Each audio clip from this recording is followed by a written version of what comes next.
The Jeff Meacham Network's Multiverse of Media. For over 15 years, the recognized symbol of excellence and the standard bearer in coverage of sports and entertainment.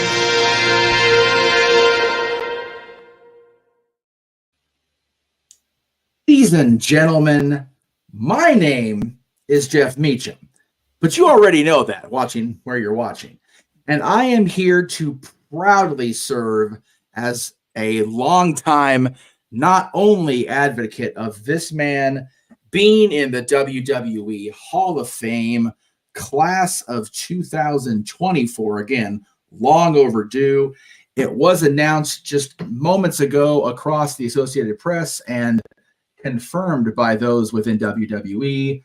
The first inductee in the 2024 Hall of Fame is the wise man, the special counsel, the original hustle in wrestling himself, Paul Heyman.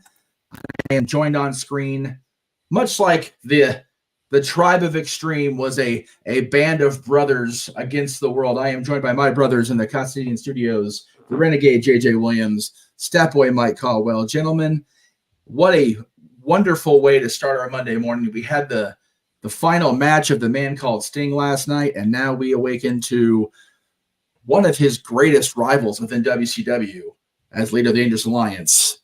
Paul's in the Hall of Fame. JJ, you wanted to come on here and address the world. And let me, before we get too far here, we are inviting the entire world to join us if they wish. On screen with I'll get the banner here. There we go. If you'd like to come on here and talk about the wise man in the WWE Hall of Fame, there is the way to do it. So again, good morning, good afternoon, good evening, good night, wherever you are. JJ, we'll start with you, sir. What are your feelings on the wise man joining the WWE Hall of Fame at long last? Well, as you pointed out, I think it's about time for Paul Heyman to get his just due. As soon as they announced that this year's WrestleMania was going to be in Philadelphia, I think we pretty much all speculated and assumed that the man who birthed the Tribe of Extreme in a little bingo hall in Philadelphia, Pennsylvania, would more than likely be our headliner for this year. So it's definitely not a surprise, but long overdue nonetheless. Absolutely. Mr. Caldwell, what say you up there in the upper right? Call internet wrestling community. And you guys better pick up. I can agree with that. You know, it's like, what the hell took so long? I mean, he's been on our TVs every week for the better part of the maybe last 5 or 6 years, if not even longer. You know, you can't say Paul Heyman without mentioning ECW. You know, his stories are legendary. His you know, every word out of his mouth is the truth. He does not hold back. He has no vault. He has no filter. So, you know, as stated again by one of my first longtime friends, it's about damn time. And then the bigger question is now, who inducts him? You know, I mean, there are so many questions and not enough answers right now, but you'll get them eventually. I'm very happy for you, Mr. Paul Heyman, sir. God bless you, sir, for going into the Hall of Fame. You deserve it greatly. So Jay, it's funny you mentioned, you know, they announced WrestleMania and WrestleMania week, I should say, because it's no longer just a single night. It's a freaking event. But they announced this a while ago, and I, hand to God, have had these items in my cart on WWE Shop waiting for this announcement with the approval of the financial department down the hall. These are now on the way. There you go. Cool. Okay, they announced it. Interviews are likely going to be a thing. Like, it didn't even take 25 seconds. Ding. there was the money in the till. All right, there you go. So finally get my Paul Heyman guy shirt after having my own shirt based on it. Thank you, Greg Cherry. And the ECW hat, the ECW hat with the red brim, because that's the only ECW hat you can wear, right? I mean, come on. So, but I'm happy for Paul. I know that Paul has long been a polarizing figure. Let me be clear on that. But I don't think any of us will disagree with his place in history, period. The questions automatically go to who inducts Paul Heyman. It really depends on people's status in their own wrestling world. Do you bring Tommy in, who's currently working with TNA? Do you bring Punk out of injury reserve because you don't have to wrestle to speak on the greatness of Paul Heyman? Although Punk's speaking about Paul Heyman was out of greatness. And speaking of greatness, the man who will be at WrestleMania weekend. Are you going to the Hall of Fame, sir? No. Oh, no. You gotta go now, though. You gotta Boot go him now, off the though. stream. Boot him off the stream. Hey, you know what? I'll never boo Big Baller G because he invited me and mine to stay at his place. And if it wasn't for the cats, I'd be at Mania. Like, for real. Can't do that. But No, Big Baller G is here, everybody. We plan on going to, what is it, WWE World now on Friday. Oh, okay. That's fair. So, That's fair. I mean, yeah, the tickets for night one, it's just me and my wife, were around like $400. Good deal.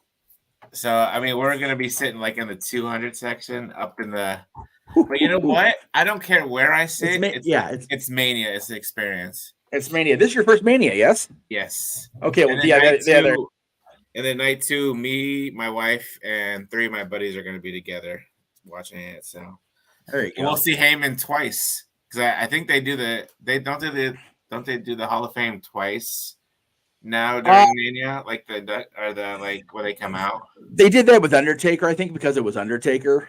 Right. Okay. Because on the second night, only he came out by himself. Because Right. Okay.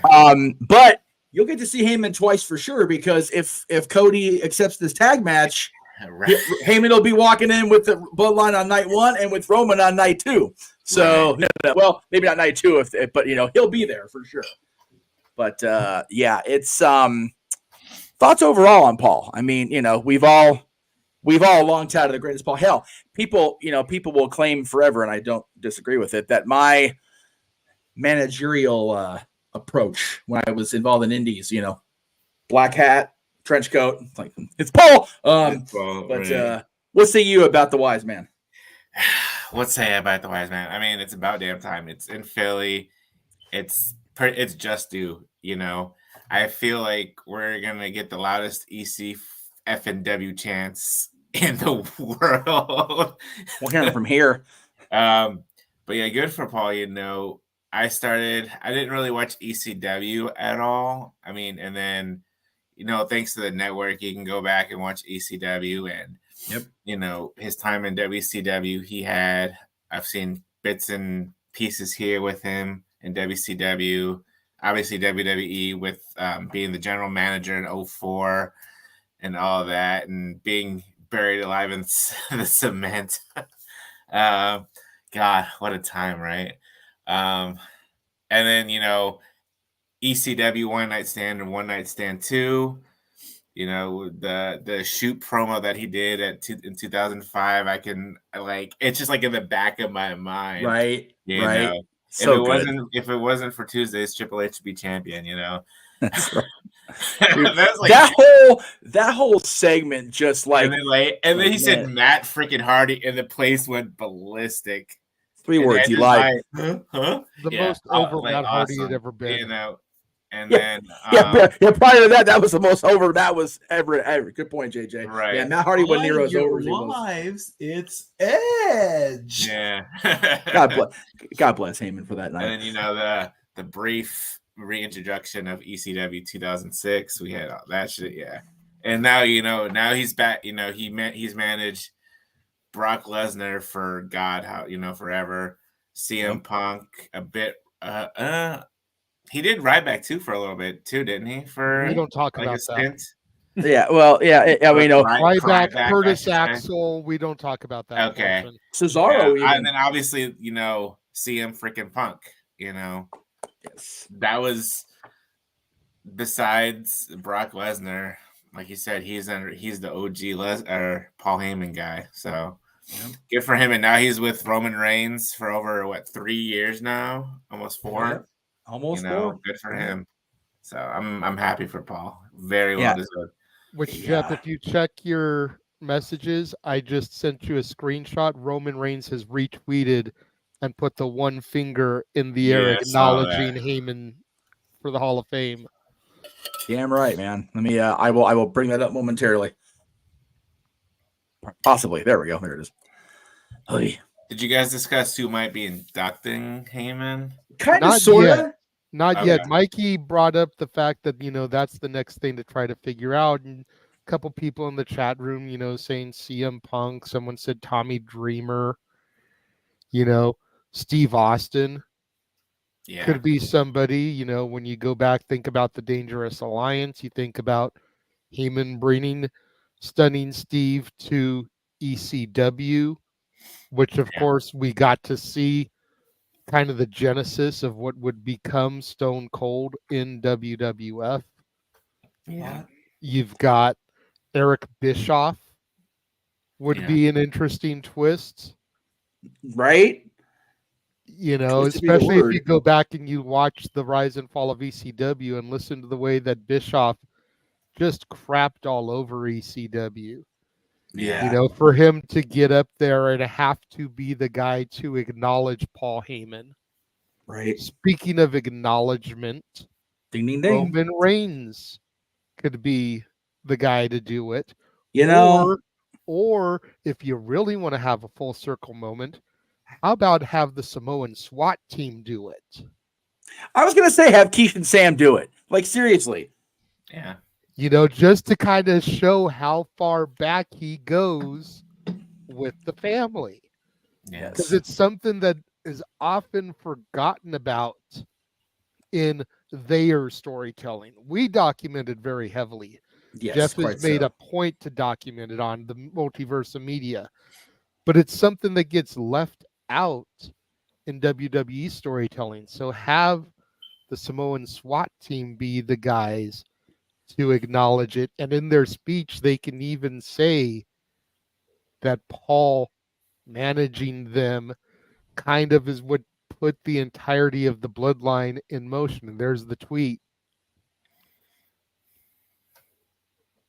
Speaking of acknowledgement, let me acknowledge somebody who, never seems to show up anymore on Saturday nights, but by God, he is here with us in the. You know what? You're gonna stick a finger up. You can sit in the green room all fucking day. I really don't care, Josh.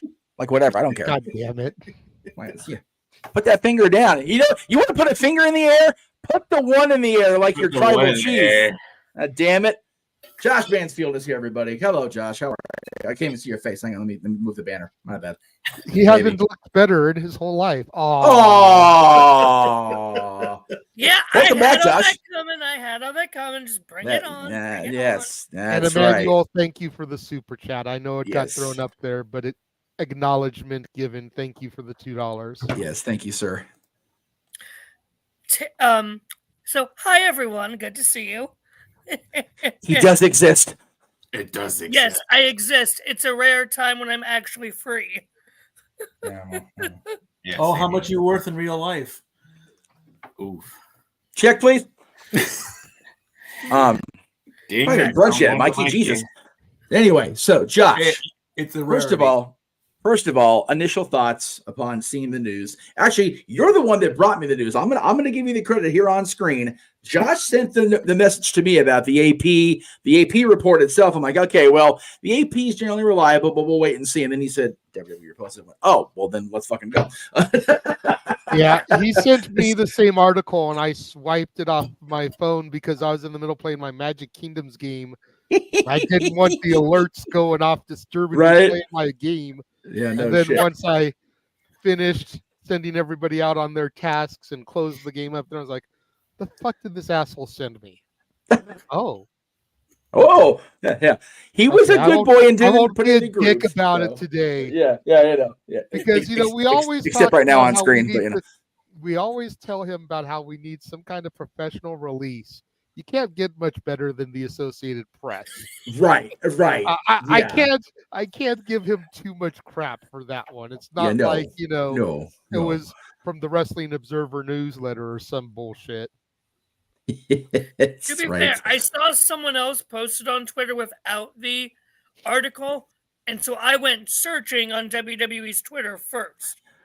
That's a good boy. Good Mansfield. Good Mansfield. Anyway, bite those you hands. Want a treat? You want a treat?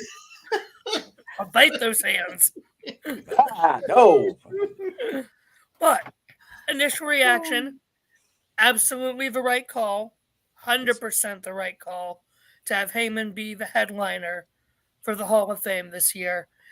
And dang, if that isn't going to make this Bloodline story even more interesting going into WrestleMania. Because, you figure when you had Dom and Ray last year, Ray going into the Hall of Fame boosted it up a bit. This is going to make the whole Bloodline Cody Rock saga even more interesting. Mm-hmm. Especially when they try and figure out, okay, who's actually going to induct him. And the fact that this is Triple H's first real chance to allow and control the Hall of Fame creatively, you gotta think he's gonna give Heyman, the option of literally whoever he wants. Right. Fair. So the only person I can think of right now who I think we can agree would be a 99.9% chance he isn't going to do it, based off of the fact that he's been working with the All Elite brand, Rob Van Dam. Yeah, no, I can pretty much rule it out. I always thought when, and Emmanuel, I see your question about the storyline. We'll get to that momentarily. I always envisioned that when Bischoff went in, it would be Vince. When they put Crockett in the legacy thing or whatever, it would be Vince. I really thought it would be Vince with Heyman. It's obviously not an option anymore, but it's one of those that's the type of stuff that makes this whole nonsense with McMahon so bittersweet. It's like, man, Vince could orate about Heyman and just how much of a pain in the ass he was, but at the same time, how influential he was, right? Like, it would just be a perfect way, perfect Vince speech, but it's just not in the cards, unfortunately. What is the health currently of the King Jerry Lawler? Last I heard, he's getting better. He looked good the last time they showed him on video. He looked good, but JR has said his speech is still very much not up for a speech, if that's what you're leaning toward, Jay. His verbalization is still not anywhere near that capacity. He could probably fly to Philly and attend, but I wouldn't. I would say an expectation of him giving the speech would be a little high at this point. Fair enough. Strokes are no joke, man. Strokes are so unpredictable. Some people come out of it and they're better than ever. Some people don't come out of it, unfortunately. So it's kind of one of those things. There was a question. I'll get back to it. Come on, computer, work with me here. There we go.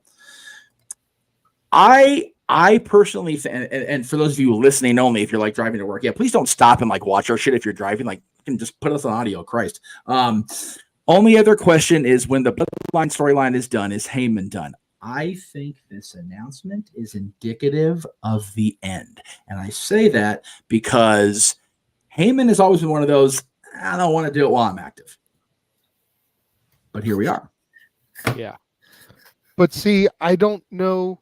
With the globalization of WWE here in recent years, Puerto Rico, Germany, Australia, France, the UK, when are we going to get another WrestleMania in Philly? It could easily be another 10 to 20 years. Right. You've got to take that opportunity while it presents itself. And I think that was the selling point with Heyman. is being able to do it in Philly. Dynasty says Punk has to be the one to induct him. No, Punk doesn't. No, he doesn't. He may be the odds-on favorite, if you went to the gambling websites. Right. Because the whole I'm a Paul Heyman guy generated from CM Punk and that pipe bomb. Right. So he may be the odds-on favorite, but I think what we have to look at is, and hopefully we'll get a clearer picture as the weeks progress, is this going to be an ECW Hall of Fame class, right, or not? Yeah. Because if they start to go the route of this being an ECW Hall of Fame class, you lose some of the big names that could really speak and induct Heyman. True. Yeah. You got to figure if this is going to be a ECW class, Dreamer's got to go in. He's the heart and soul of ECW. Yeah. Raven, arguably the greatest character ECW ever produced. Yeah. Yeah. The Sandman, there would be no Stone Cold without the Sandman. Nope, you're right. More ways than one. You look at guys like Bam Bam Bigelow, who, how the fuck is he not in there already? Yeah. Right. You look at someone like the Queen of Extreme, Francine. Yep. Yeah. There was another one who's probably not, but right. maybe can get considered, Yeah. Somebody said Dynasty said Sabu. Yes. I don't know. Sabu would be cool, but Sabu's whole gimmick has always been that he doesn't talk. Right. Yeah. He's been doing that more lately, but it's still, obviously, but that's always been his shtick. And without his longtime tag team partner, Rob Van Dam, to be able to carry the weight, because hell, we know he's booked for Tony Khan on 420. Yeah. So it's not like he's gonna be, to Sean Garner, which woman goes in? I did literally just say the Queen of Extreme, Francine. So yeah, if you have a ECW class, Franny's got to go in. There was a chat in there. Or Dawn. Or Dawn. What if things are smoothed over enough between the parties that Shane Douglas is at this Hall of Fame? Jesus Christ. We had the franchise of WCW have his last match last night. Let's get the franchise of ECW that overdue screen time just one more time. Yeah. I would be like, okay, Shane, come here. We understand it's a live mic. We understand it's Philadelphia. But no, Shane. That's bad, Shane. It's Hall of Fame. You behave. As long as he comes out to the podium and says, "Cut my fucking music," I'm good. I'd be okay with freaking. Honestly, at WWE, I'd be okay with freaking. I like the idea about Jazz, but I'm sorry, Jazz does not. When I think of ECW female, Jazz is not the first name to come up. No, because she came in so late in the game, and by the time she was there, it was like on the downward end. And then even I love Jazz. I adore Jazz, but her time in WWE just didn't connect enough because it wasn't consistent enough. Yeah. Her legend has grown over time because she's such a trailblazer and such a fucking badass. But her impact in the moment, either company, it's like, Anyway, I agree with the chat that it's got to be, if it's going to be one person and it's not an ECW centric class, I feel it's either got to be Punk, who can orate like no other. But if we're going to go old school ECW, let Joey Styles go out there and do his thing as only Joey Styles has ever been able to do.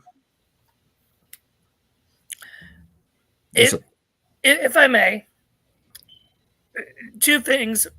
One, again, we don't know if this is going to be an ECW centered class or not. No, we don't know. We have no idea yet. That, I think, will be determined by whoever the next inductee is after Heyman. What he said. This is exactly what I said, but you were off camera. Sorry. Yeah, I was getting my Taco Bell. But I actually want to bring up a possibility that Emmanuel said in his super chat, Taker. Yeah. Because if you really look at, apart from, William Moody was Taker's technical first manager, But for real manager to really start working with Mean Mark Callis in WCW, the man who really actually got him into WWE was Paulie Dangerously.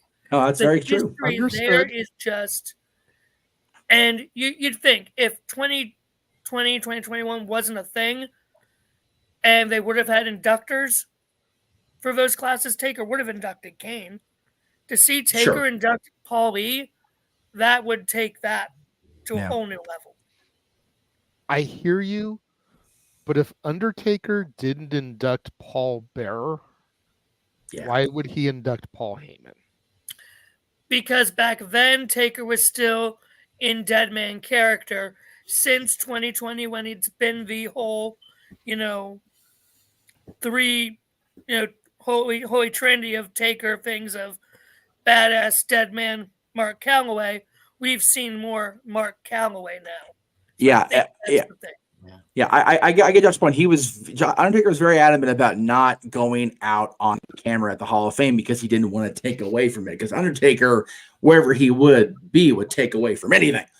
But he did come out and do the come here. Did come out and do the thing, after his sons left stage and everything. But I think Mark Calloway coming out and inducting Heyman would be okay, but I would still prefer the others we've mentioned. I wouldn't mind Undertaker ever. Never mind Undertaker on my screen ever. But there's another one in the chat that I want to bring up. Talk about live mic danger. Well.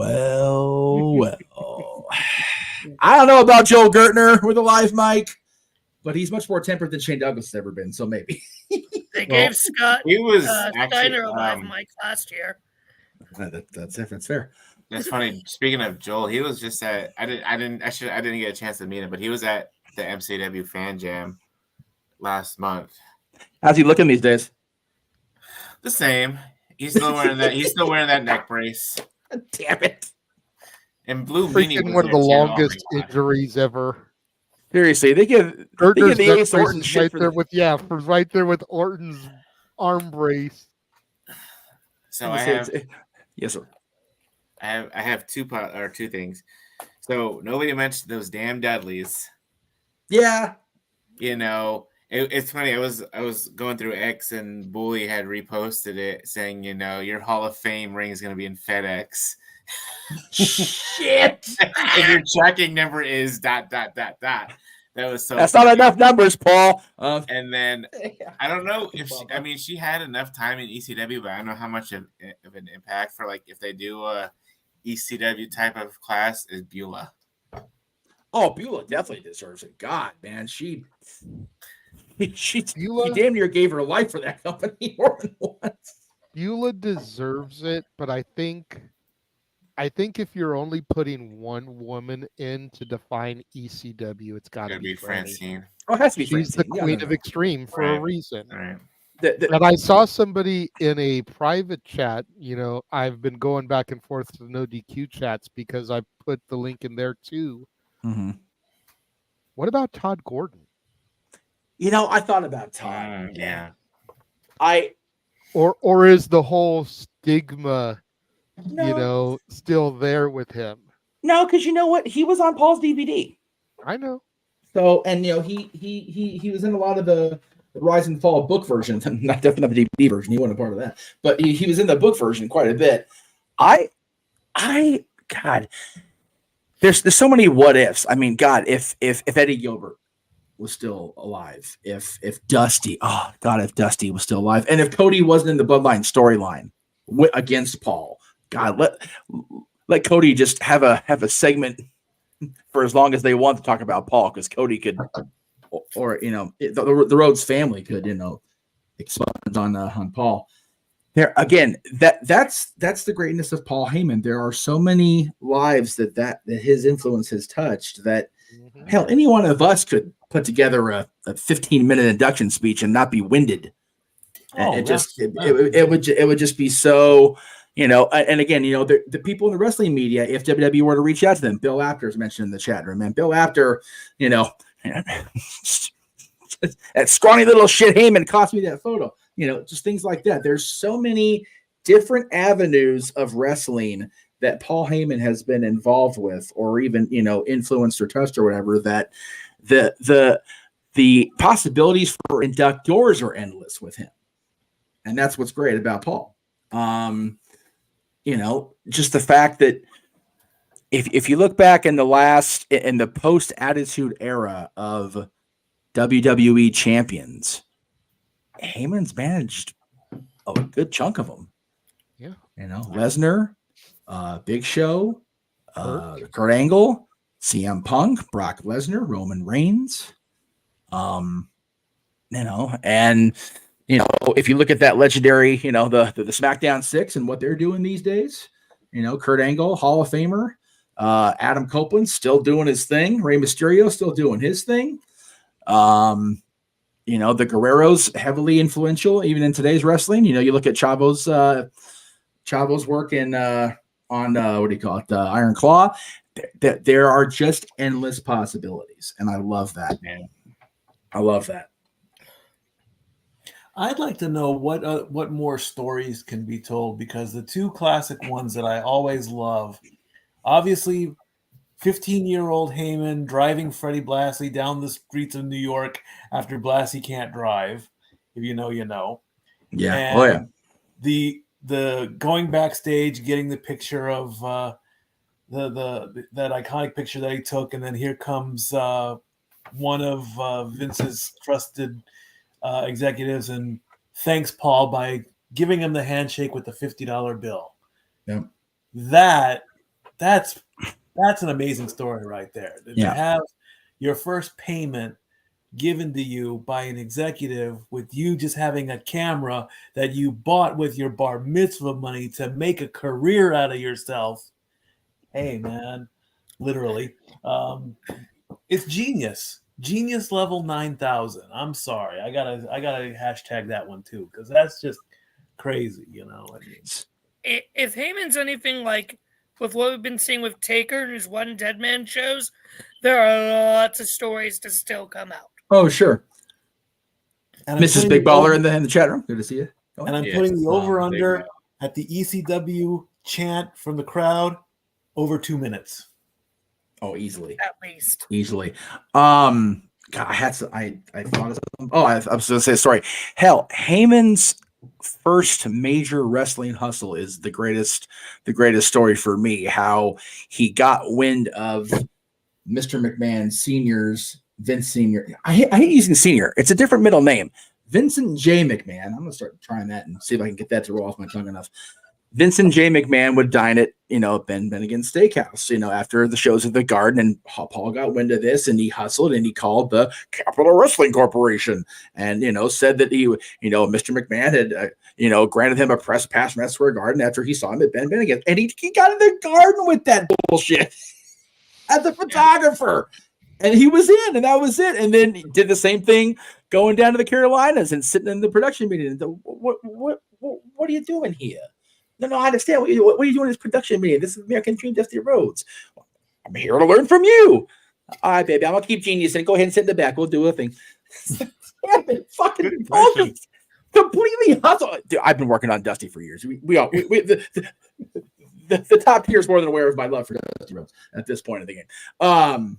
But just the fact that his entire career is based on his Twitter handle, Heyman Hustle, man. That's what he do. He inspires me just on that alone, let alone all he's done since then.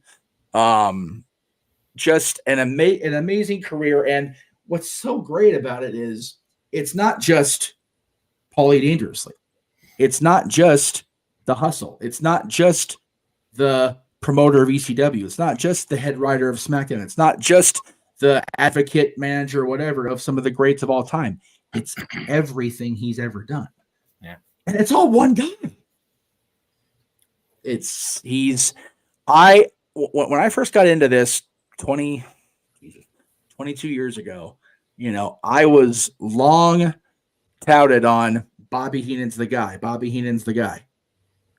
And I think if Bobby were here, he would even say Paul Heyman's the guy.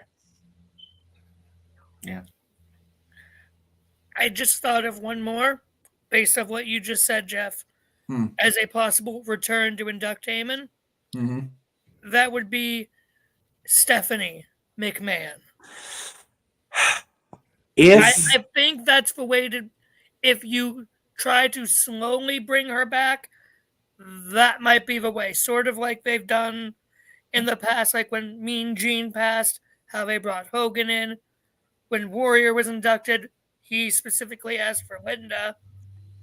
I think you could.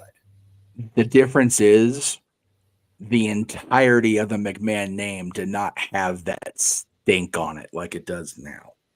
And again, I'm not trying to take away too far from this because this is awesome for Paul, but I think the best thing for WWE to do is just not even mention the last name. And I mean, for a long, long time. They need to Shane also. Yeah, no Shane, and which is a shame. There will be no Shane because if you hear the stories, Shane almost bought ECW for real, and man, what could have been. So, Shane, come back. Right, Jesus. I would, in a perfect world, this news about Vince was revealed a long time ago, and the stink is off, and the kids can come back and do their thing. But we don't live in that world. That's why I think Bischoff would be a solid choice. Yeah, I agree. Yeah, look, perfectly honest, I'm kind of mad at Eric and Conrad right now because they took away our freaking pre-show and post-show watch-along yesterday, so fuck them for that. But you wouldn't have been able to tell by the numbers. What's that? You wouldn't have been able to tell by our numbers. Oh, I know. We did so good last night. It was awesome. And I appreciate everybody in the multiverse tuning out. And again, this is low compared to some others. You know what? Fuck you. I'm gonna take my win. We were above 40 all night. I have 306 views just on my channel alone from last night's watch along. Right. Yep. I am not complaining whatsoever. Yeah, we consistently had over 40 people throughout a 6-hour broadcast. That's a long attention span for today's wrestling fans. So bravo to the fans for that. First of all, let me give the fans a little love. We did bring up Stone Cold as a possibility. I don't feel like he would fit for Heyman. Yeah, Austin's not one of those inductor guys. He's just not that guy. No.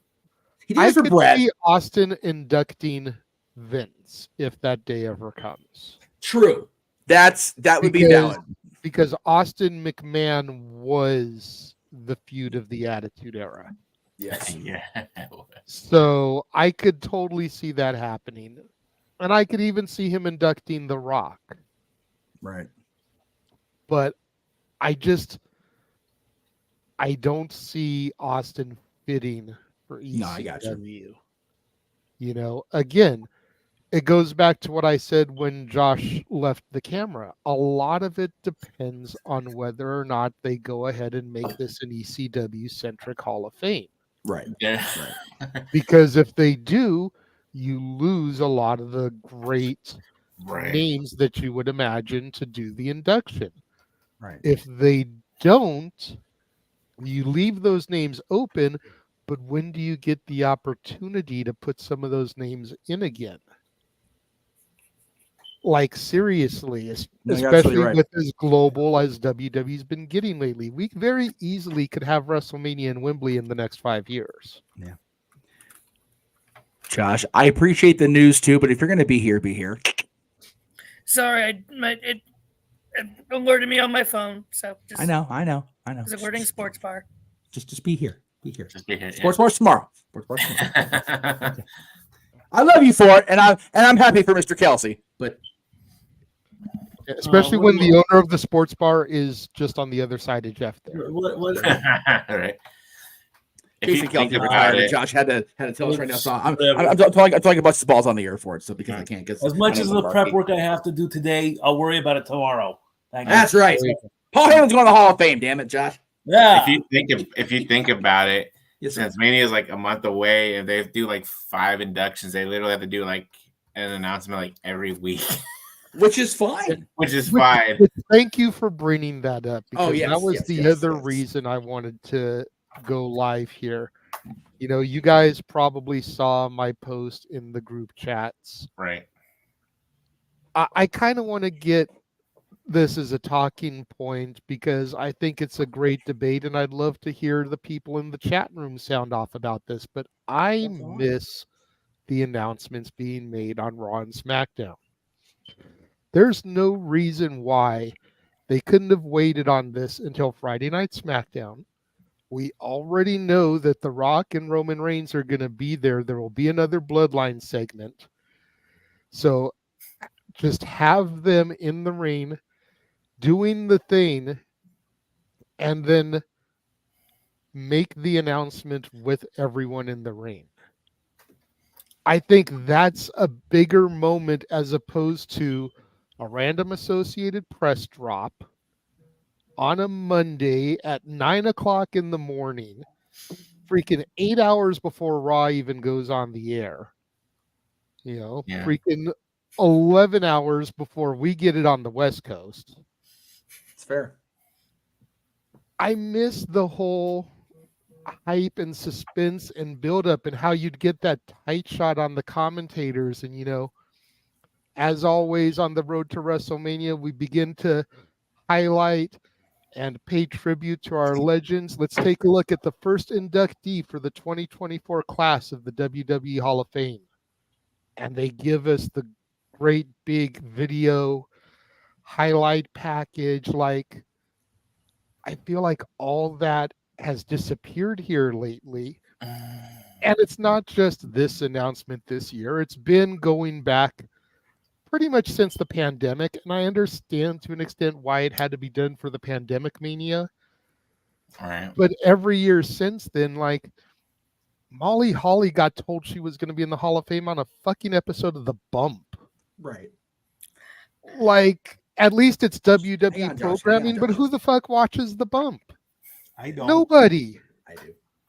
Now, hey, Nobody really watches it. Hey! You always say don't say everybody or nobody, Buckerfeather. I watched The Bump.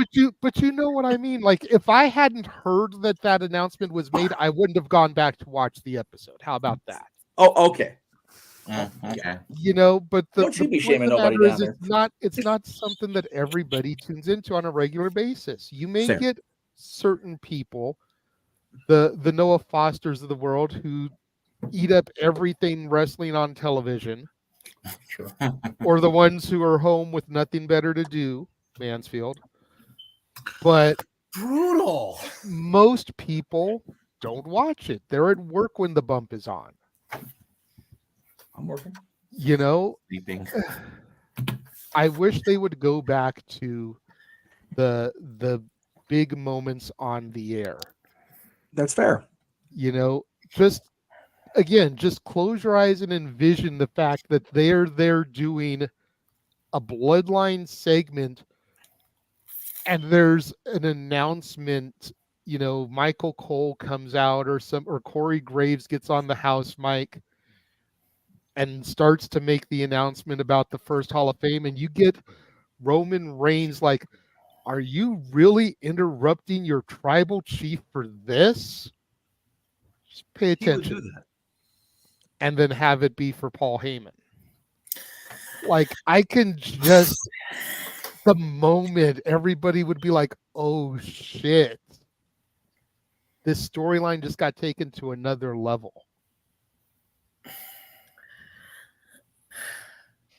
Hang on, Josh.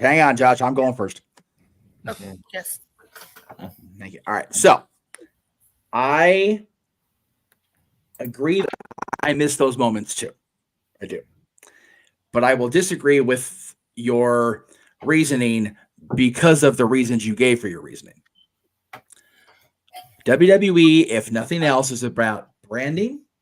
It's about plugging every damn piece of content, media, whatever they have. Gee, I wonder how that feels, how we have to do that on the regular, right?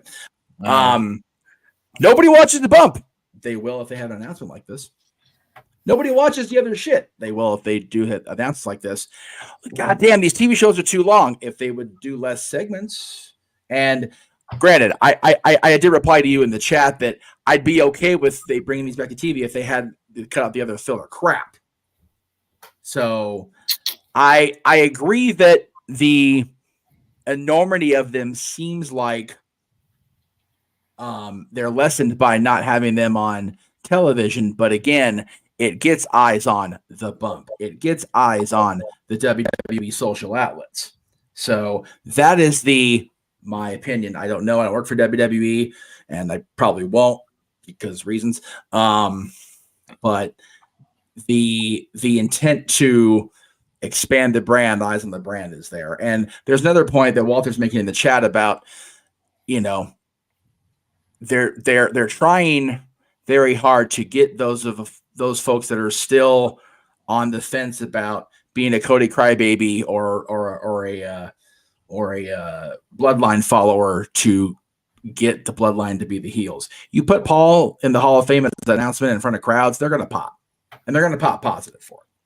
They're going to pop anyways. Now that the announcement has been made, I would almost be willing to bet you money there's going to be signs at Raw tonight about Heyman Hall of Fame. Oh, sure. And when they do show it, because they're still going to make the announcement, it was reported earlier today via the Associated Press. Right. There's still going to be a pop for it. Well, there will, but it won't be failure. No, because it won't be directly involved in the segment itself. That's the key. So then when he comes out on Friday, he's still going to get popped. So then he'll come out there. Failure. No, I appreciate the acknowledgement, but you and I both know it's long overdue. Let's move on from that, shall we? And then he goes into Roman Reigns butt kissing, as he do. It's an easy enough shift compared to having to sit there, have Gravy interrupt it, have Roman go, "The fuck you did," and then have the announcement. Everybody's like, and Rocky like, "Shut the hell up with your bullshit. Let's get back to what we're talking about here." Like it would turn into a 45-minute segment. It's like, can we not have the ladies' matches cut again because of this? Yeah, thanks, Dwayne. You can blame Jason Jordan for that. Well, fuck Jason Jordan anyway. His damn Kurt Angleness. Anyway. If you know, you know. If you don't, you haven't followed enough television storylines. By You're God. bad for that. Am I wrong though? No, but you're okay bad then. for that. All right then. All right. All right. Well, all right. If I may, okay. Before you may after you read the private chat in the StreamYard, because clearly you're ignoring that. No, I'm just not noticing. Oh. Hey, it's Mikey, everybody! Yay! He did we the can thing. See the stat boy. We can see the stat boy. We can. Okay, timestamp that. 47 minutes 40 seconds. Dory Lou. He can be taught. Now you 6 o'clock Eastern, everybody. Let's see the Greek flag. You should show your heritage, brother. Come on now. No, I'm not sitting in my chair right now, but anyway, we live in a digital media age. So as soon as something drops, it's going to explode. The thing I want to know is, did WWE contact the AP first? Or did they just drop it and then the AP got hold of it? That's my question. It is frustrating. WWE probably issued a statement to the AP. Yeah. I totally understand it. I totally agree. Why do they have to get the scoop? Why can't they just drop the news and let it cook?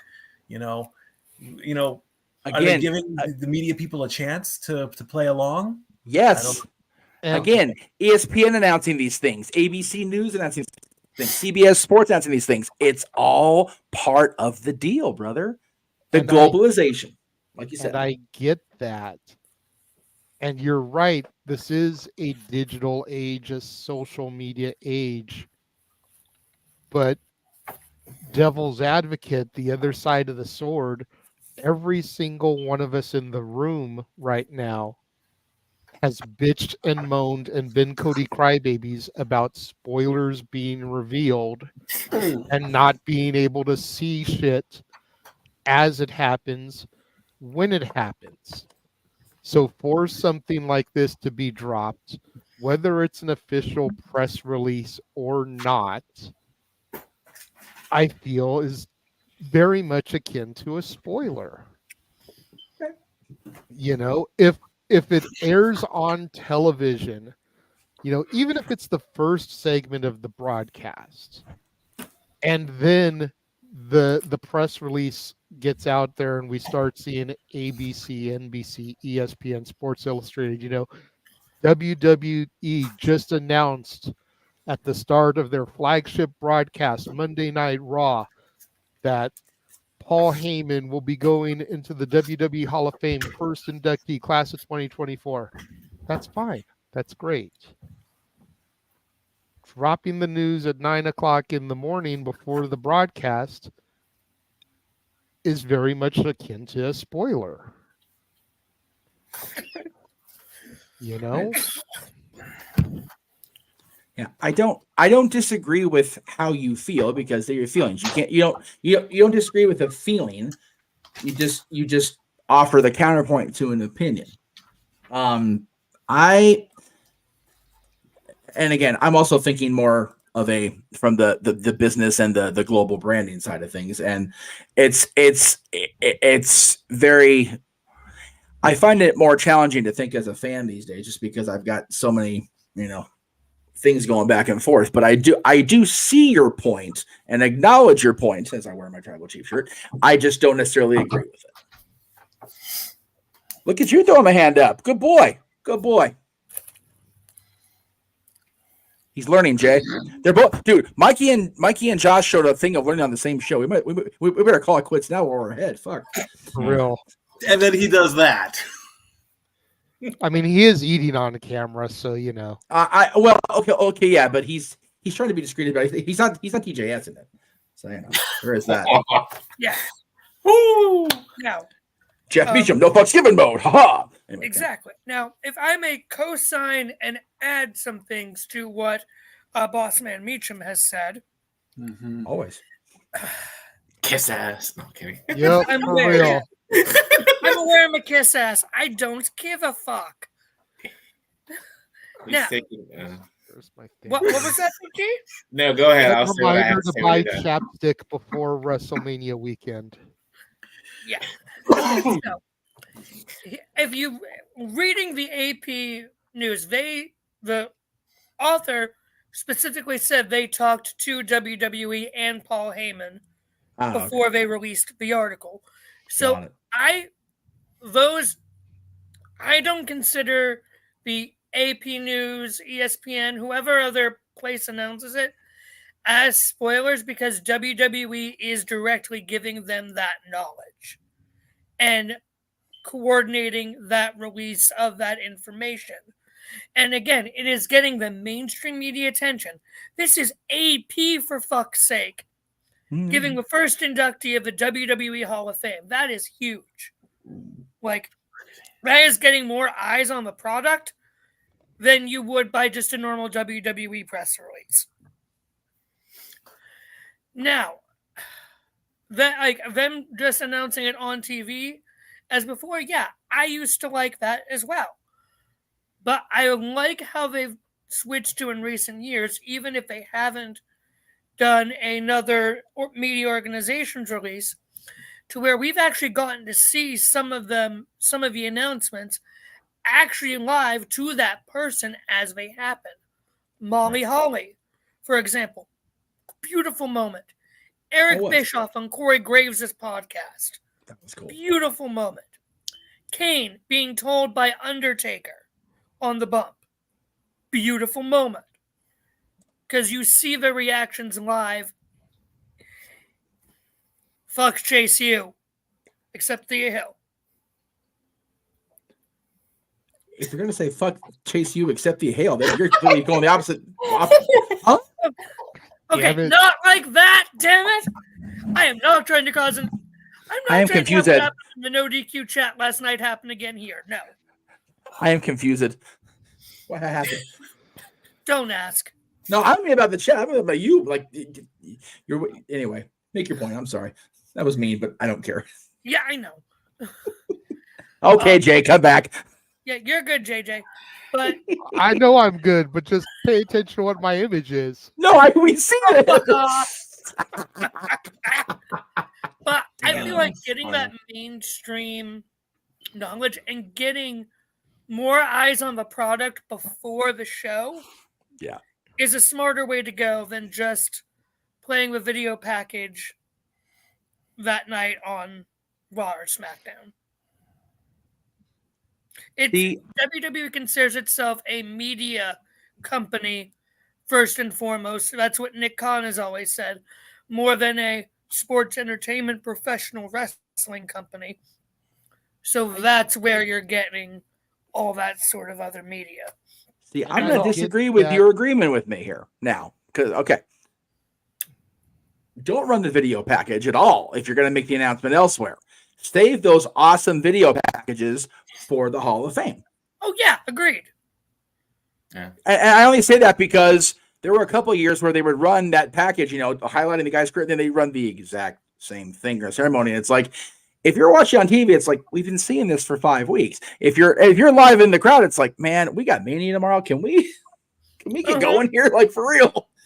Shit. I'm still sitting there, we're going to listen to Dwayne talk about his fame. I'm like, fuck, Dwayne, we got Mania in the morning. I got to go Magic Kingdom. Big Geo attests to trying to do Disney World and shit like no, you're on a timetable there, Rocky. Christ. Anyway. And I get what Josh is saying about it being a media company, not a sports entertainment or a wrestling company. But in being a media company, why would you want to give somebody else the breaking news when you could break it yourself on your own program? Cross promotion. Mainstream media attention. You save that shit. You give the cross promotion the following day after you've broken the news on your broadcast. But then it's already old news. Do you think Kiss FM is gonna give KZLA? I'm just throwing radio stations out here.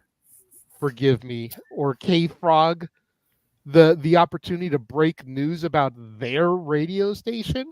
A little bit different. No, they're going to break their shit first. No. So why would WWE give ABC or NBC or CBS or ESPN or Sports Illustrated the opportunity to break their news when they could be the one to break their news? It would be different if WWE didn't have a fucking television show.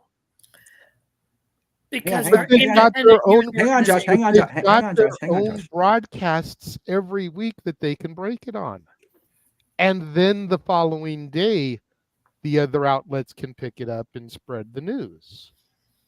I think the comparison is misguided only because it's not a competitive radio station breaking the news about another competitive radio station. It's not AEW and Tony Khan breaking WWE news. It's not the NWA putting down the Coke line and breaking WWE news. It's not, that it's WWE releasing their news to actual substantial news outlets, TMZ, CBS Sports, AP, things like that. That is WWE continuing to expand their approach to mainstream media, which they had for a decent amount of in the 80s with Hogan. They had a lot of it negative, unfortunately, during the Attitude Era. This era of WWE, we've all talked about how much more globally aware people are of WWE, especially in this year since the merger went down with UFC to form TKO under Endeavor. So the more, I'll put it like this, whenever in the Attitude Era when Tyson showed up, how many news clips did they show on Raw when Tyson showed up? Every news source and their mother picked up that piece of information. I'm not saying Paul Heyman going to the Hall of Fame is a Mike Tyson joining WWF news bit, but that's the kind of thing they're going for. But I get that, but that was after the event already happened. Okay. When Tyson showed up in WWF, ABC, CBS, NBC, ESPN, Sports Illustrated weren't announcing at 9:00 in the fucking morning that Mike Tyson was going to be on Raw that night. True. That's valid. That's the equivalent of the point I'm trying to make. Okay. So I'll rephrase.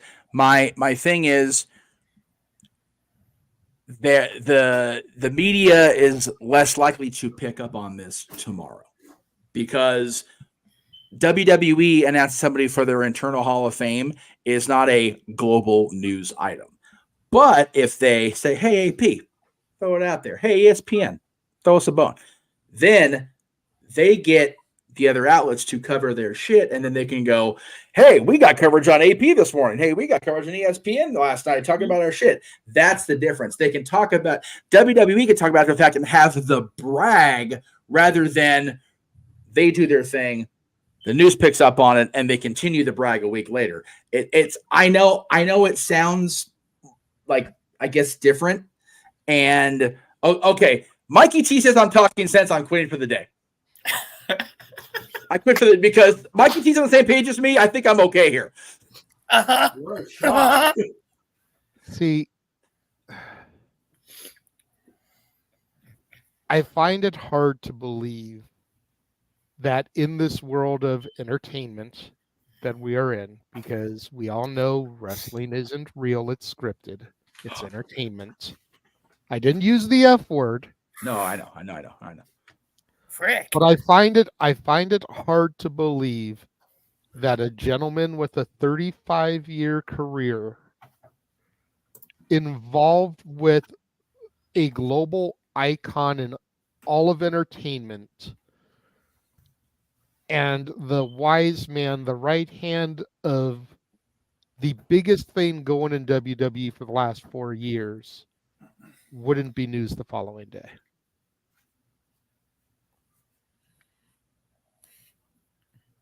And again, it will be. I'm not saying it. I'm not. It will be news tomorrow. I think you're trying to. And again, this is me more asking or assuming, and you know what happens when you assume. I think you're trying to apply Attitude Era approaches to modern day WWE, and it's not the same thing anymore. Attitude Era, they couldn't get news attention to, about as easy as spanking their own ass with both hands trying to get attention. Now the attention's already there. ESPN's been covering WWE for a few years now. The other news outlets are covering them. So if they make the announcement, the breaking news on their own broadcast, then ESPN will still cover it tomorrow. But here's the thing. If they do it that way, how many more eyeballs does that get on the product tonight? Right. Instead of how they're doing it right now. Yeah, I'll give you another possible example. When William Regal eventually goes into the Hall of Fame, I will freaking bet you it is the BBC that is going to break it for Regal. Right. Makes sense. Yeah, Regal having it through, BBC News or, some sort of outlet over there in England is the way to go. Mm-hmm.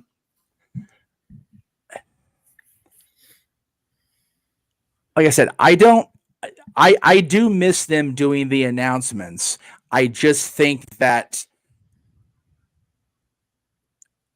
there's two different approaches that we're having in the room here, because one is of the business sense of, get as many eyes on the prize as you can before the prize is revealed. The other thing is, man, I miss that shit being a fan. So I guess the $1 million question will be when the ratings come out for tonight. Well, if more people tune in because of the announcement, then it worked. If less people tune in, then maybe they should have saved the fucking announcement. Well, I think, but you and I specifically, and the group of us have talked about, the ratings don't mean near as much as they used to. It's all about the different numbers.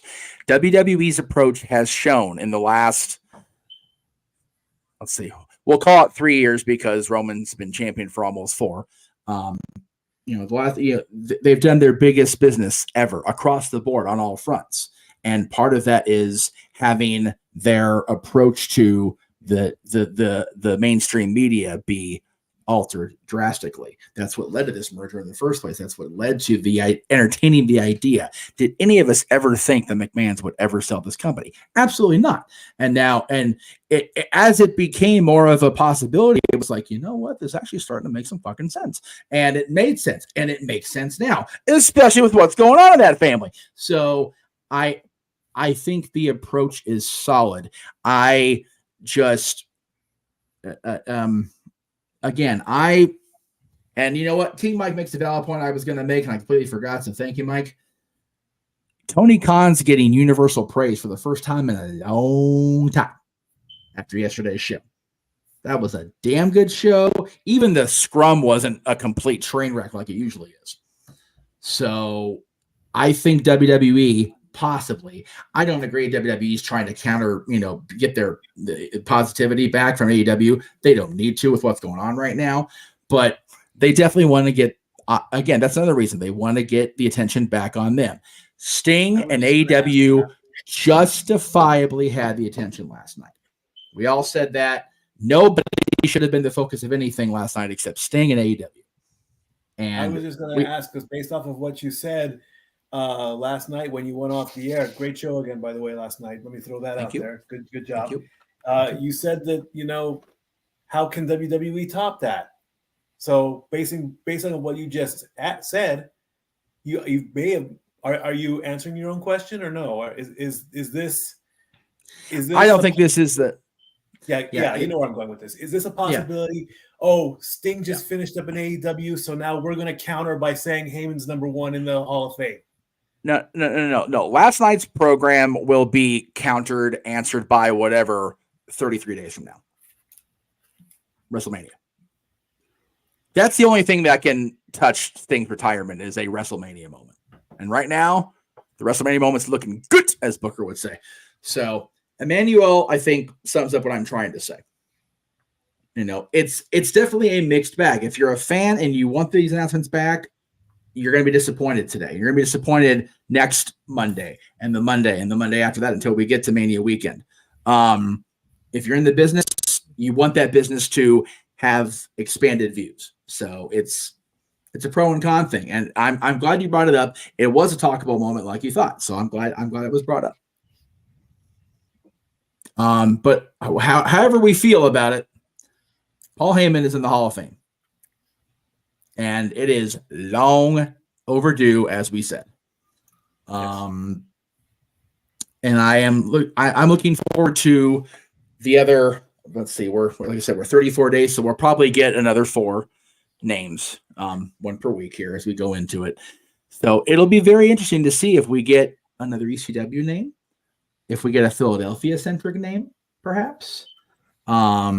Yeah, that was the other thing I was thinking about. Is like, as far as the women go, the only other woman I could think of, outside of going Francine ECW related, would be to finally do Sable.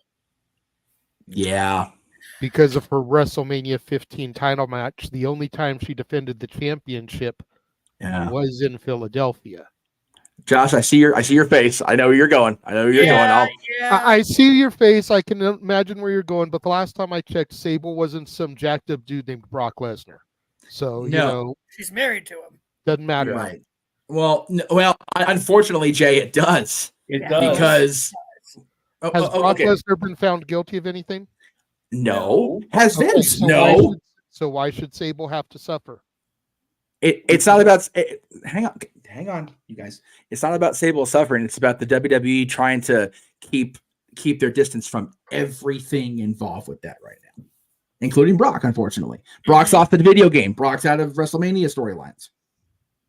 Whether any of us think Sable deserves it or not, unfortunately, Rena's tied to it. It is what it is. There's, it would be the same thing if, Mark Miro was going in, if he was still married to her and Mark was involved in this shit. So, just because, hang on, I meant to get Colin's comment. And see, that's the other thing. You and I come from the old school.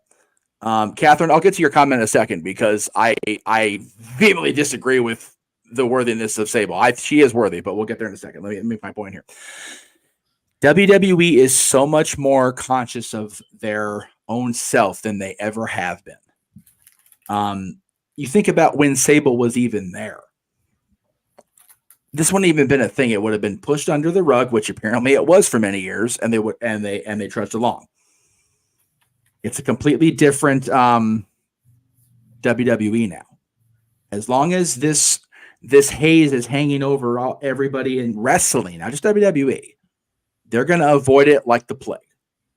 It's unfortunate for Sable. It's unfortunate for Brock, whether he's, actively guilty of this or not.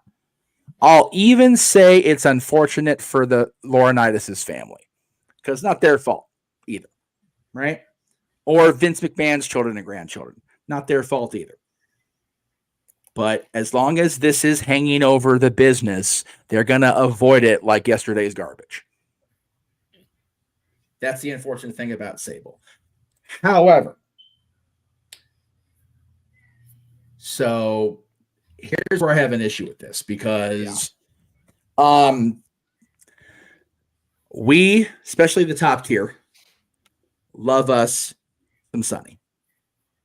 We always have. Even with what happened, we always will. But Sunny's time in the WWF as that person was very brief. And while she was the most downloaded woman in AOL history at the time, above Pam Anderson, above the other Baywatch people, Marvelous. Cindy kind of succeeded Tammy's place in that realm. Cindy was after Tammy, was already in either ECW or WCW at that point. But Sable was that person that not only had the sex appeal, but actually went through, did the wrestling thing. As you said, JJ, defended the championship at WrestleMania. It was the first time the championship had been defended at WrestleMania since Alundra. So it had been about 4 years. Yeah. And, again, Sable had that mainstream appeal, the level of Steve Austin. And that was big in 1998, 99. I think the best way to describe it so that Catherine can understand what is Hall of Fame worthy about Sable. You take away the Playboy magazines, you take away the women's championship. Rena Sable Mero was the bridge from Sunny to Trish. Yep. That'll get Catherine for sure. Both women are in the Hall of Fame. Yep. There's no Sable without Sunny. There's no Trish without Sable. Yep. And Kat, I know you love you some Trish, so. Period. Thank you. Now, I will. Hey, I made one today. you made several good. I didn't say you didn't make good points. I just had arguments for them. Now, I will co-sign with the Cleaver on this one. Fucking thing moved. I am all about this shit. I am too. And again, I'm biased as fuck. For real. And I totally, if it wasn't Philadelphia, yeah, I would be co-signing on that one. But and that yes, was Ty, that was her moment, WrestleMania 15. Yes. And yes, Ty, I agree. She does deserve it. They can't unpinch their nose yet about what's going on. It is an unfortunate side effect of the bullshit. And there are a lot of side effects. There's a lot of side effects, not near enough inoculations yet. This is like COVID, but you can't underestimate this shit near enough. And with Joni, again, Joni got the induction that she was due with DX, and I applaud the company for that. They didn't have to do that, but they did. And Hunter flew in, Joni's mom, Joni's sister and mom both, who hadn't seen them in forever. So that was very sweet of Hunter, and I know it's a PR moment. Fuck you, just fuck you, for real. This is my opinion on that. And another good point by Colin. It's a damn good wrestling town. China was a hell of a wrestler. I just don't know. And again, it's one of those, the company's just so aware, self-aware now, and so self-conscious now this year.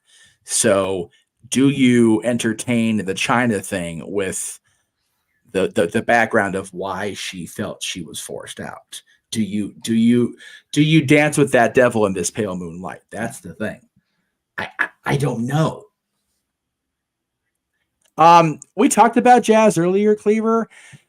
Again, I love Carlene. I do. She's an absolute doll, and she's a badass, and she would kick my ass knowing I'm saying this. And so please don't make me tell her this for real. She's small, but she's spry. She'll kick my butt. I just don't know if her, again, if they do an ECW centric one, and the thing with Francine still in like lawsuit mode because of her image being used without her consent, maybe you go with Jazz if you can't get Dawn or whoever. So I don't disagree with it. I just don't think her time, if in ECW toward the end or WWE when she was there, really warrants it. Maybe, but again, they put Luna in the legacy wing, which I disagree with. I think Luna should have got her own induction, for the record. Definitely deserved that. And Colin, I agree. I disagree. China solo induction over Sable, period. Yeah, I disagree. Okay. All right, that's fair. Damn it. I'm not saying that China doesn't deserve it, but if we have to pick one over the other. Yeah, it's true. They didn't. China did to herself what she did. No, that's fair. That's valid. Sable is innocent bystander. Yeah, no, I know. Sorry, but it is what it is. No, you're, and again, like I said, I'm biased. I was Joni's friend, so I know. It's hard for. So I get it. At the end of the day, Sable's caught in the crossfire. No, she absolutely is. She absolutely is. She is an innocent bystander on the frickin' on the Dallas lawn, man. That is, that's just the way that is. As far as Candido, yeah. Again, I love put in the triple threat. I think the triple threat. That's how you get him, and you get Shane, and you can get Bigelow in, and just make it an easy grouping thing. No. Yeah, I think that's the safest way to get Shane. Being honest. What's up, Josh? I didn't realize Bigelow wasn't in yet. No, he's not. Yeah, that's bullshit too, by the way. Yeah. Motherfucker main evented WrestleMania against Lawrence Taylor. Yeah. Well. No. You know what though? You talk about a celebrity. Taylor's in the fucking Hall of Fame, and the guy that carried him through the matches. It's the shit, right? Hell, yeah. The guy that trained him for the match has been in for years now, Kevin, but not the actual guy that did. Yeah. Hey, that's not the Aaron Riff logic. That's my goddamn logic. I am sick and fucking tired of Aaron Riff getting credit for shit that I made happen. All right, fuck that. Fuck all of that. I've been saying the Coca Beware line for longer than Aaron has. Fuck that in its ass. With no lube. With a sharp stick. Fuck that. No. And that's where I walk out. I think that was the premise of One Night in China, but I digress. Whoa! Damn it! Damn it, JJ! See you tomorrow.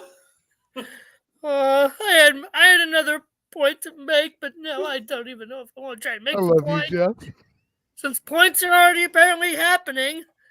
Points on the board, survey says. Good answer. Okay. The thing is, I'm trying very hard not to lose my temper. Hey, I'm making the chat room pop. Freaking Catherine, Safet, Ty. Okay. If I may. No, you may not. Just wait. Now we're relying on Josh to get things back into control. Okay. Yeah. Okay. Oof. Yeah. So. Okay. Go ahead.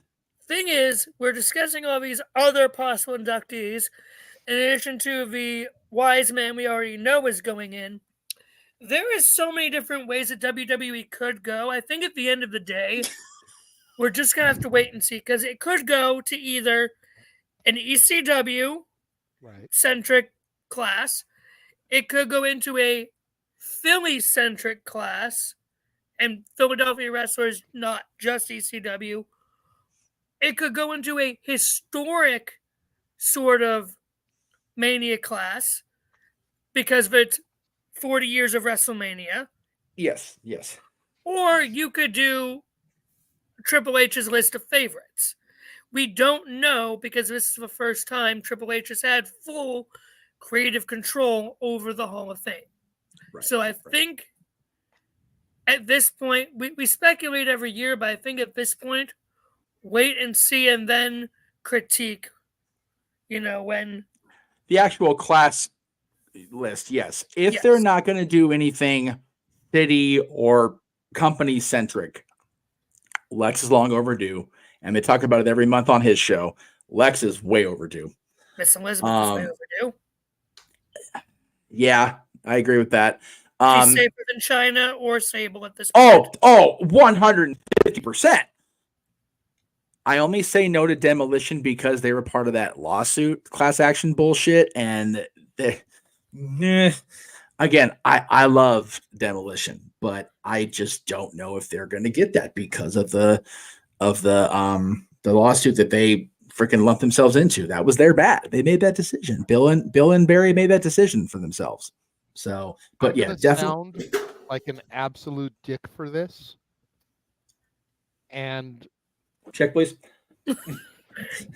Honestly, at this point, I don't care. Okay, all right. If we're going to, and by we're going to, I mean, the majority of the wrestling IWC. Yes. But if we're going to call for Bray Wyatt to go in the Hall of Fame, when in reality it's because he just died. Sure. Fuck it. Let's put Ole Anderson and Virgil in there too. Because they just fucking died. And if that's all you need these days to get a Hall of Fame induction, then fuck it. Let's make it happen. Again, good night, folks. Don't forget to tip the veal, try the waitresses, and we'll see you next week on the show. Yeah, that's it. Yeah. Dude, Ty spitting truth. Here's the thing, though. For Philly, it's going to be Stallone, I think. Okay, so, here's my argument with Stallone. Oh, I got something to say about that. Other than the 2005 Hall of Fame ceremony, what the fuck is Sly done in WWE? Nothing at all. Okay. But he did a couple of movies with Batista. What the fuck did Sly do besides... Hey, if they still put Batista in this year, we know this one's gonna, flip his lid. No. You know what? Again, we're still making it sound about Paul, and I really didn't want to go that way. That's my bad for letting that happen. Because we've had our discussion about Paul. Yeah. Now we're kind of talking about who else may go in. It's still part of the general conversation. Okay. So yeah, but as far as Stallone, again. As a card-carrying red and yellow, black and white wearing Hulk of Hollywood maniac, I credit Sly. Thank you for Hogan. Okay? But he hadn't done fuck all in WWE itself other than get paid a redonkulous amount of money he didn't need to get paid to induct Hogan himself. Okay, Schwarzenegger has been on WWE television knocking the fuck out of the champion live on SmackDown. Among other things, Arnold's done. But yeah, these two being part of that first WrestleMania, especially Cindy. Yeah. If we get celebrity, it should be Cindy this year, flat. Cindy should have been last year in fucking Los Angeles. Yep. Instead of Kaufman. Kaufman should have been saved for the next time they go to New York, because that was his home base. Yep. I get the You're point. not going to win on that one for me, Josh, so you may as well not even try, bro. I love you, but you're just not going to win. You're not going to agree with? As far as Stallone goes, they've been making a big deal since January 1st about 40 years of Hulkamania.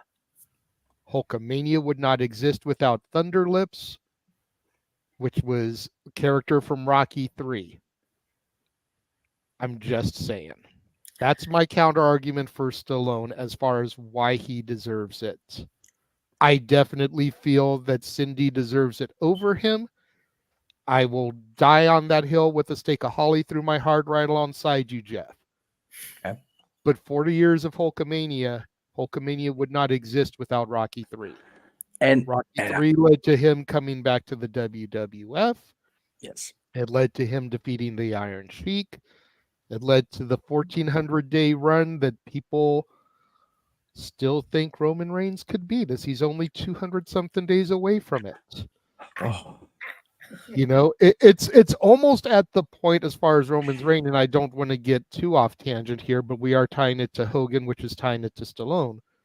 It's almost at the point where we're at the same place where we were last year with the 1,000 days.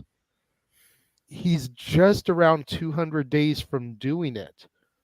Why do you stop that freight train at this point? Cody Rhodes. I'm just saying. Why do you stop that freight train at this point when you're that close? I'm not saying I want it, but you were talking the business aspect earlier. Mm-hmm. From a business aspect, why do you stop that freight train when you're that close?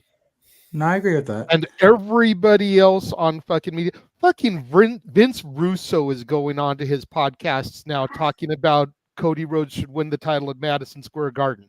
Who was the first fucking person to say that shit on the air? That would be you. Just saying. That would be you. But suck it, Russo. Rewinding it back. Oh, suck it, Russo. Without Stop Rocky that. 3, without Rocky 3 and Thunder Lips, there's arguably no Hulkamania. 40 years of Hulkamania. We're in Philadelphia, where Rocky took place. The iconic stairs. I'm just saying. So hang on, Josh. Yeah, because he's been itching and clamoring to argue me on this. So I have been. But just let me make a much less visceral apparently point, because you're about ready to pop there, little boy. Just relax. I'm gonna pop a blood vessel. I am going to pop the Jeff Meacham Network audience here with this, so God help me.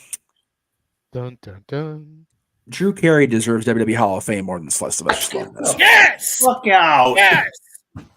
No. Exactly. No, Jeff. That's the No. Hey. I will challenge you on that, because when I was on The Price is Right, I asked him about that, and he does not care about wrestling. He did it just to promote himself. I said, you should go in the Hall of Fame. He's like, no, that's not me. I'm not a wrestler. I don't deserve the Hall of Fame. It's not that he doesn't care. He's just fucking right in what he said. However, Yeah. he was in the ring. He competed in the Royal Rumble. Okay, but 2001. also, I even said a while back, before Sting was even a WWE thought, we had aspirations of putting him in the Hall of Fame. I quipped up. I said, look, if Sting wants to go in the WWE Hall of Fame, he has to show up in the WWE. Bottom line. He did it. And he popped in, and he got in as he deserved it. Okay. Yeah. Here's the okay. I am gonna kill your entire philosophy here with one statement. Go ahead. Drew Carey is in the celebrity wing, but Bob Barker isn't. Get the fuck out of here with that bullshit. Okay. All right. Okay. I agree with that. First of all, as far as your point down there, Skippy, I prefer Jif. I do generic peanut butter. I don't do Actually, I prefer Peter Pan peanut butter. Peter Pan. Jif is correct, and creamy all the way. Of course, Josh prefers creamy. Anyway, anyway, we're going to hell today on the podcast. You would have thought that you were crunchy, chock full of nuts. Good night, everybody. I'm Dan. Crunchy Skippy's bomb, though. Crunchy Skippy's bomb. You got to give me that. Anyway, fucking hell. All right. The point was made about Drew Carey over. Someone said an actual wrestler name. Forgive me. I forgot who it was. Again, the thing. Okay. Oh, it was Sting. God damn, poor Sting. Sting's lost in all this shit now. Golly, poor Sting. One day removed, fuck that guy, whatever. Like Jesus. He never should have left bad. the police. Right? Oh shit. Dude, Truth made that comment this morning on Twitter. And it's a bummer Sting's dying with fucking Gordon's picture. I'm like, oh damn it, Ron. Why? So much head trauma, so young, so little. Anyway. Now, as far as Sting. Okay, I'm making my point now before I lose my fucking mind again. Okay. Sting not being in the Hall of Fame and not having been WWE is the same thing as Vern Gagne. Here's my difference there. Vern Gagne contributed to the history of wrestling as a whole. And WWE at that point, no, not Jackson's Hall, shut up, chat room. WWE was trying to present themselves as the Hall of Fame of wrestling. So Vern Gagne going in made sense. Sting going in prior to 2014 made sense. Drew Carey is not a wrestler. So had he not been in the Royal Rumble match, don't put him in the Hall of Fame. Sylvester Stallone has made exactly one appearance on WWE television, and it wasn't even officially on WWE TV, except the fact that they aired that part of the Hall of Fame on USA. And he was out there for 10 minutes, however long. He talked too goddamn long, too, if I'm being honest. I was there. I saw it. That's my argument against Sly. Drew Carey was in the Rumble. That's, again, another reason why I don't like that induction. Man, they could have picked any fucking buddy but Stallone. Good grief. I don't disagree with Stallone's part in establishing the true form of Hulkamania at all. All right. But if they're only going to do Stallone because they happen to be in Philly and they can have the moment with the steps, okay, like I'll buy into it. I'll enjoy it because I honestly want to do that one day if I don't freaking die on the way up to the museum. But, anyway. I think the other thing as far as Stallone goes, and while granted he hasn't done anything really on WWE television in a WWE ring, I will concede that aspect. Mm-hmm. Hulk Hogan notwithstanding, Jesse Ventura and his film career, largely due to Stallone and Schwarzenegger both. Stallone over the top with Terry Funk. Okay. You know, Stallone has worked with a lot of WWE Hall of Famers in his career. Very true. Some of them he gave breaks to. Some of them were already established when he worked with them, a la his parts at Guardians of the Galaxy with Batista. Right. Yeah. Stallone has done quite a bit of work with WWE talent over the years and helped to make them shine in his movies. That is valid. I just you cited Jesse. You know, Jesse was going to go in the Hall of Fame whether he made Predator or not. That's fair. That's fair. But I'm speaking on Stallone's credentials. No, right. But I cited Arnold because he's done WWE TV before, like actively been involved in shit. So that was my argument with Arnold over Sly. But celebrity win. Yes. God, first of all, Bob Barker's the best guest host of Raw. Period. End of sentence. He won a Slammy Award for it. Price is Raw was fucking gold, and he should have been in the Hall of Fame. Again, I think that was after Drew got inducted. It may have been. No, it was after that. So talk about somebody that deserved a Hall of Fame, even a celebrity induction before they passed. Jesus Christ, Bob Barker. But for me, celebrity, I understand why Sly, and again, unlike my son's mother, I love me some Sylvester Stallone. It's one of the few things her and I will agree to disagree because I get her points on it. I think they're a little outdated at this point, but I understand what. But I understand why she feels the way she does. I'm not going to argue with it because there's far more things I can argue with that bitch on anyway. However, hashtag IYKYK. Level 9,000. 30-something days, bitch. Anyway, now That's right. I want Give to a be shit. like you when I grow up, Jeff. No, you don't. No, you don't. It's sad and lonely and bitter. Except with Dillinger. Then everything's freaking great. 50 years? Got it. All right. Anyway. So sweet, Nicholas. Anyway.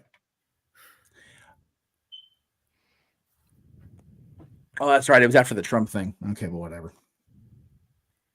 Sorry, I saw the private chat. But yeah, I agree that if they're not going to do anything specific, Luger, Elizabeth, some sort of valid celebrity would be nice. If you're going to go with a tag team and you can't go Demolition because they're part of the lawsuit thing, just trying to think Philadelphia, and I mean the Dudley's already in. If you can find Perry Saturn again, the Eliminators, although John's since passed, pretty sure New Jack and Mustafa both passed, so you can't do the gangstas in non-posthumous mode. I love Jerome Young, but yeah. do you really want to give him a live WWE microphone? Well, maybe now. So safer now. Posthumous might be the good time to put the gangstas in. I don't think you want to give either one of them. Yeah, probably not. Yeah, probably not. And I don't think Triple H is going to pay for the licensing rights to have Natural Born Killers play as they come to the stage. Well, unfortunately, New Jack died in 2001 or 2021. We know that, Mike. Yes, good stat boy. We know. I thought he was still alive. I didn't know he was dead. We talked about it on the show, I think. We did a live stream about it. Yeah. Heyman did a tribute on Smack Talk. Well, I forgot about that was okay? I'm getting old. What do you expect? We know. Too much of that damn freaking creamy jiff out down there. Muddling your brain. Public Enemy is a decent shout. Public Enemy is in all three major companies. Again, if they're going to do an ECW Hall of Fame class, Public Enemy definitely deserves it, man. I let me Mikey bounce. He's done. No, it isn't. Get something. Oh, okay. Yeah. Rocky and Johnny, I think, would definitely be possibilities. Scorpio. Yeah, Scorpio. Again, Scorpio's long overdue. You know, he'll need an extended wing for reasons I can't say on air because we're already past the point of that anyway. But the Impact player. Ooh, yeah, Justin and Lance would be good. I'd be okay with that. And Jason, the sexiest man alive, and you get Don that way. That's fair. That's fair. Man, I can be serious for a moment. Seeing Jason Knight on WWF TV as a jobber back in the 90s is hilarious as fuck, dude. Y'all, so this shit's on YouTube. The old Superstars and Challenge episodes are on YouTube. Like, Jason Knight is all over those things as a freaking handsome talent. It is funnier than Glenn Ruth is on there. It's like, I know who that is. Like, God damn it, really? Freaking, it's so funny. Anyway, Headbangers. If you're not going to do a specific theme, Headbangers. Yes, sir. So, back just to finish the Cyndi Lauper thing to piss JJ off. Here we go. Here's the thing of why, if there that's is right. You're going to argue with that. That's right. It should be this year. Again, you think LA, Hollywood, yeah, that's fine. But this is 40 years of WrestleMania. The Rock and Wrestling connection, and Cindy's involvement in that WrestleMania 40 just makes sense in that way. I get it. She should have gone in long ago. WrestleMania 29 would have been the perfect year, or WrestleMania 30. But I think have been the good year for it because of New York, New Jersey. Yeah, it was. It was all that far away. So, but I think this year doesn't make sense. Definitely over Sylvester Stallone. In terms of what, because as Jeff was just going to what the Hall of Fame class could look like, Heyman, Dreamer, for a tag team or a stable, there is the possibility of at least inducting 3 members of the Radicals. Again, I know Well, no. I only say no, and I know you want to make the point, but I avoid any possibility of talking about anything like that. Fair enough. The news that's broken the last 12 months is Benoit style company derailing. Fair enough. Okay. I just felt like that would have been safer than. I do think Dean and Perry deserve it. Absolutely. And I don't think they get in without a stable thing, as awesome as they both were. Mm-hmm. But again, like there's just so many reasons not to yet. Yeah. For a and you can't even go WCW and do the Revolution because you're again hitched to the Benoit train. Right. Yeah. Which that one would kind of make sense too, even though it was a WCW stable, because all of them were ex-ECW. The franchise: Shane Douglas, Perry Saturn, Benoit, and Malenko. Yeah, yeah. There are safer ways to get Shane Douglas and Perry Saturn and Dean Malenko in a overdue Hall of Fame induction. All three of those guys. Now, my female inductee is actually going to be different than what we've all been saying, because I think she is very much due. Uh-oh, here we go. I think I know where he's going with this. I'm not saying Michelle McCool. Thank you, good. Jesus. I was going to say. There is the Lord above. Divine intervention. As much as I love my girl, as much as she's in the WWE 2K24 video game, I think all three of you are going to agree with me. Lillian Garcia. I can go with that. First female ring announcer, and how great she was. Well, she wasn't the first. There wasn't a female before her. Mike McGurk. Thank you, Mikey. I'm glad you said that. Mike McGurk, baby. Well, the most well-known.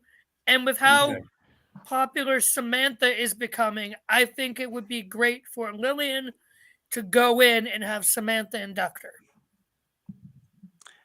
I like Lillian Garcia. I think it's a fantastic shout. I don't think anybody on the panel here would argue that she is not worthy of a spot in the Hall of Fame. I think where you lose me, and I'm not going to speak for everyone else, but it's maybe where you lose everyone else. There's a list of Jericho a mile long of women that deserve it before her. Yeah. Fair enough. I say that, fair enough. Yeah. Yeah, I think the list of overdue females starts and ends with Miss Elizabeth. I'm not going to deny that. And again, I know I know a lot of our audience. If you don't argue Cyndi Lauper starting and ending that list, because arguably WrestleMania 1 wouldn't have been a success without her and the War to settle the score and the Rock and Wrestling Connection. Okay, let me slightly rephrase.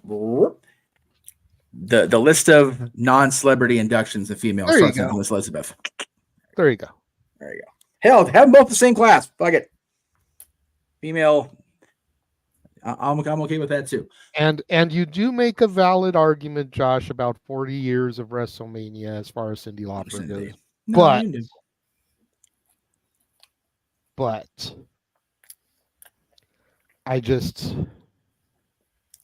I feel like it should have been last year. So here's what you do. Hearing Josh bring up the Rock and Wrestling, I got it, man. I got it. Celebrity induction, Rock and Wrestling, the voice of Hulk Hogan, Brad fucking Garrett.